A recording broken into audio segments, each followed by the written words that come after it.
Hi there, happy Saturday. Want to see some duckling silliness? Mother Egyptian duck has gone up the slope, but no one else can manage it because it's damp. And there's... yeah, that's not working at all. She's like, try harder, you're rubbish. Dad's given up and he's gone off with the two lazy ones. They're just looking confused. Yeah, I know. This is how everyone feels at the moment. This is a metaphor. The slope is going outside. Welcome to another episode of Toby Stupid Vlog.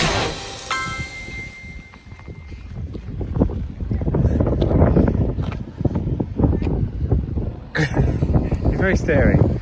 This is the new normal over here. This is the queue for M&S. So it's not actually that many people, but because you have to stay 2 meters apart, as you can see, it's a long queue. And yeah, but it's probably not more than 20 minutes, 25 minutes away, and it works, so most people seem happy with it. So baby, why are you in your full outfit there? Is it because you're going to have real food for the first time?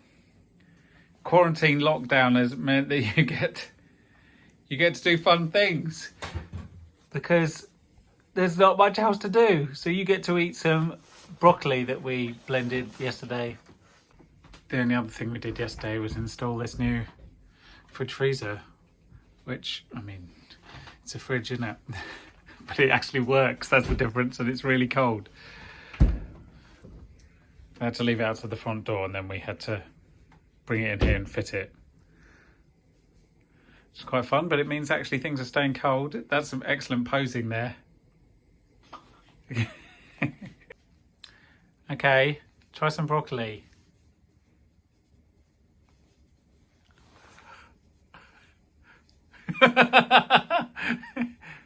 Yum! I need to grab it, Mummy. I need more. I'm addicted. That's what other things taste like.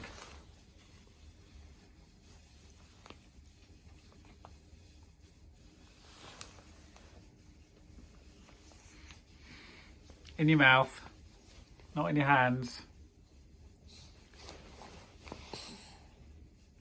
Baby, open your mouth, that's it.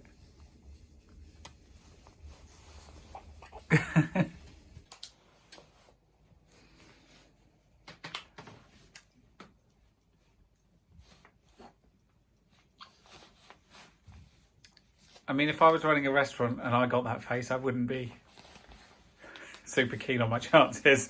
Not like Mummy's cooking. But then again, when you've never tasted a vegetable before in your life and you've given broccoli slop, it's to be expected that it's a bit shocking, especially as baby milk's so sweet.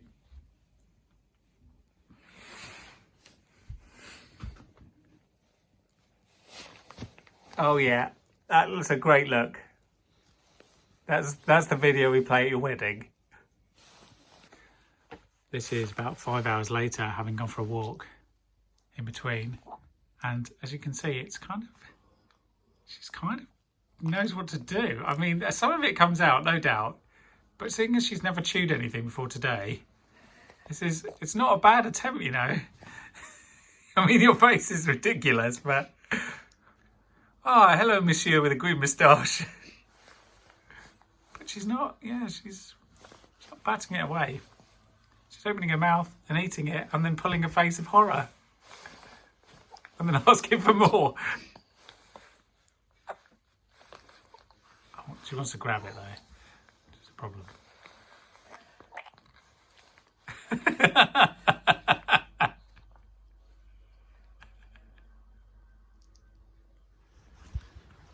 So it's the end of the world, week 4. I don't know what day of quarantine this is. I've kind of lost track. 8, maybe 8 if you consider the start to be last Tuesday. Although it was kind of a soft quarantine before then. Anyway, I'm off to raid for local suppliers, and then, I don't know, kill some squirrels and eat them, something like that. I joke, it's actually not too bad.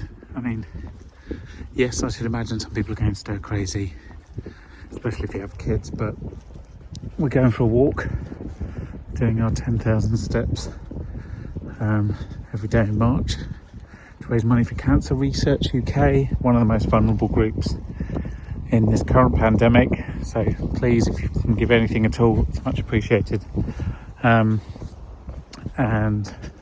just getting out and about does help. And frankly, it is an opportunity to do other things, to not stress about work. So really, it's an opportunity worth taking. Amelia, what are you doing? Where's Piggy? Where's Piggy?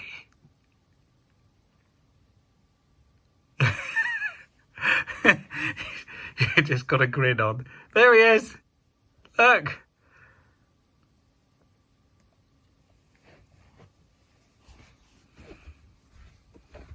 Oh, that's not very nice.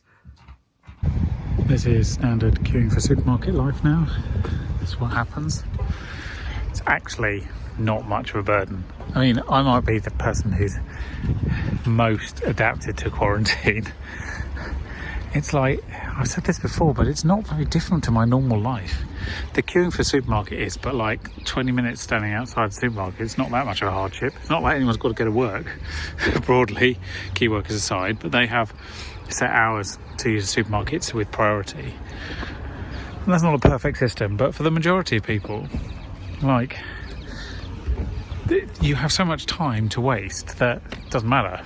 And going for a walk once a day, that's more than most people do anyway, to be honest. Now, you might want to escape your children, I understand that, and to many, you know, that's what school's for really, but so that's unfortunate, but for everyone else, it's all right, you know. I can live with this. I have to, and we probably will have to, certainly for the rest of April and May, possibly June as well. Which sounds insane, but I mean, it's about 800,000 people in the world have had this virus so far, at the time of recording, out of, what are we at, 7 billion? So, yeah, it's still a lot of people who could get it. And there is currently 30,000 people have died from it, which again, if you put 30,000 people together, that's a big number. But as a percentage of all the people in the world, not especially. And if you take out all the deaths that would have happened regardless, which is quite a lot, you'll see that although this virus is potentially deadly to quite a few people, on the grand scheme of things, the thing that's most deadly about it is just having too many people infected at the same time. But yeah, life's not bad. That's what I'm getting at. That's what this 2 minutes of ranting has led me to. Life's okay. Days of the week don't have a meaning. Someone told me it was a Tuesday, and I believe them because I have no reason not to. But yeah, we're just getting on. There's not going to be a lot to watch on these vlogs. They're all going to be quite short. There's just going to be one long piece in the middle where I tell you that everything's great. So thanks. Hello, happy Thursday. Hope you're all staying safe. So I've come for a walk on my own because Amelia's actually gone to sleep before I was due to put her in the pushchair. And in fact, this is the very first time I've been on my own for about 2 weeks. That's a bit weird. Well, at least it's unusual, because usually one or other of us has to go somewhere and do something, and the other person is left with baby. Nobody has to do anything now. I fancied a walk, and Crystal done some exercise classes online this morning, so it's just me on I'm a lonesome, and you bozos watching. Thanks, bozos. Yes, I'm going to do a quick loop. We've got some family Skype time this afternoon, and I might see if I can squeeze in a word of the week for then, because otherwise I'll forget.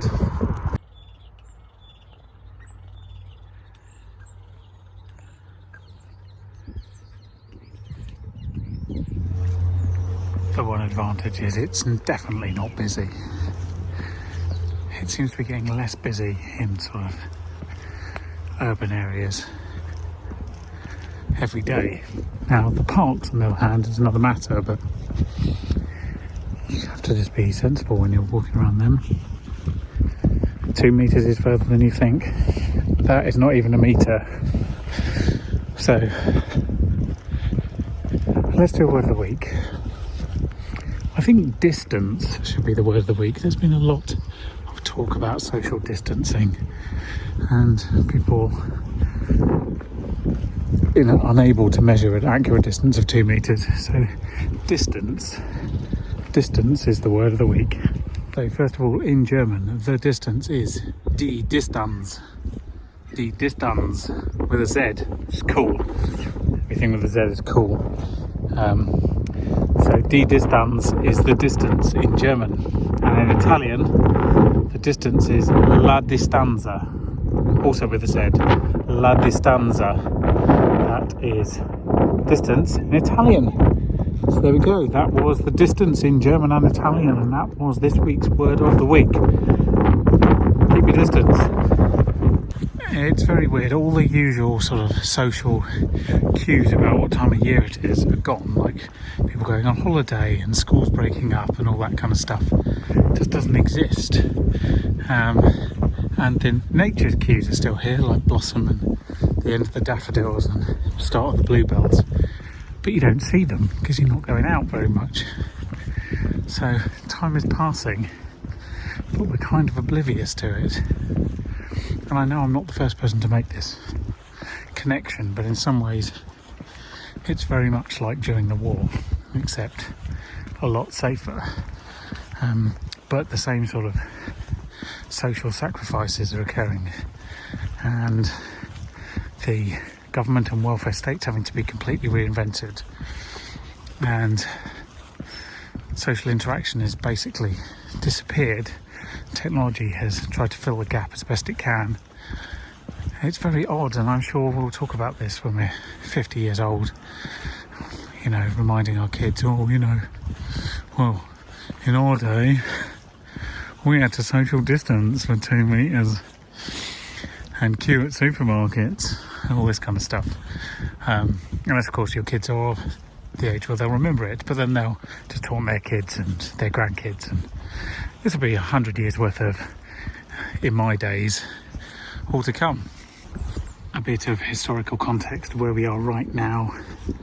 So as of today there have been about 1 million cases of COVID-19 reported about around the world, and about 45,000 deaths thus far.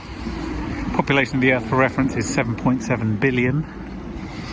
So whilst these numbers are big compared to most of your usual interactions with other people, they are not significant in regards to the population of the Earth currently. Italy has had it very bad, but is slowly getting to grips with it. Spain has had it very bad and is coming to grips with it, but will ultimately, I think, end up being worse than Italy. The USA does not have a grip on things, and it is accelerating badly there. And the UK, what an absolute shambles. I mean, we haven't got enough of anything for all the people who are working. There's not enough ventilators, there's not enough protective gear. The guidance we've been given is rubbish. It's not even comparable with the World Health Organization guidance, so a bit of a shambles here. It is my hope that the governments of the United Kingdom and the USA in particular, who had plenty of warning and plenty of scope to do some prep work and failed catastrophically, will be held to account by their electorate and all the courts for their abject failure to protect their own citizens. Yes, isn't it very nice to get a paycheck, bailed out by the Chancellor and all that?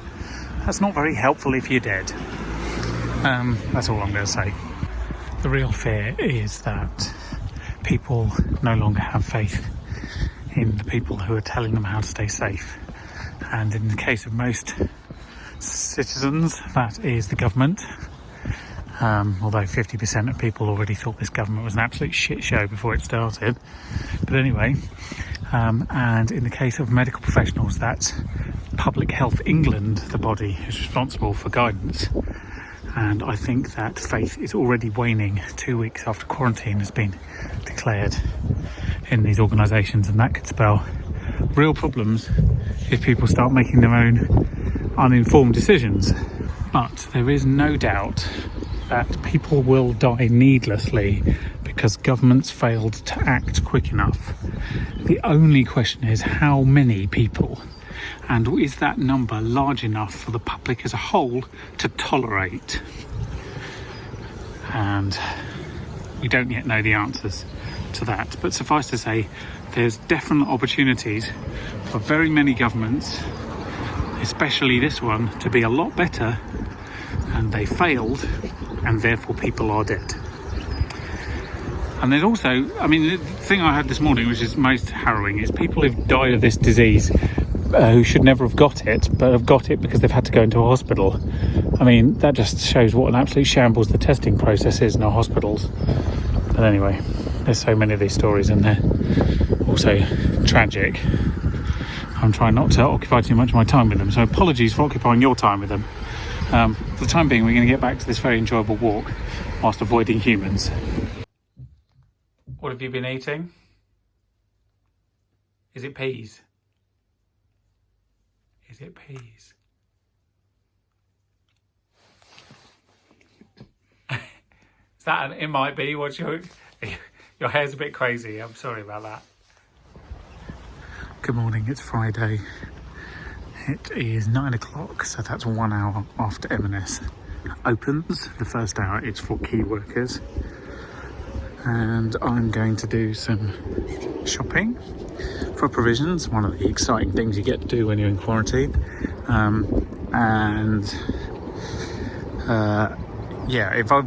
Broadly it involves standing in a queue for 20 minutes and then shopping for 20 minutes and then coming home.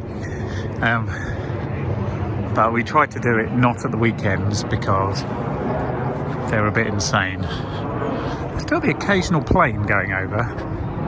Mostly repatriation flights, I think.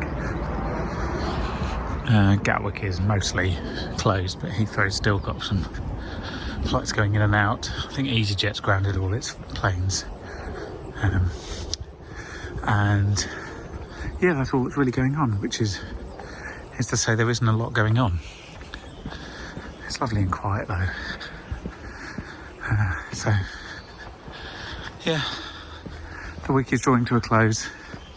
People are getting used to their new life, and it's nice to be outdoors. Toby's stupid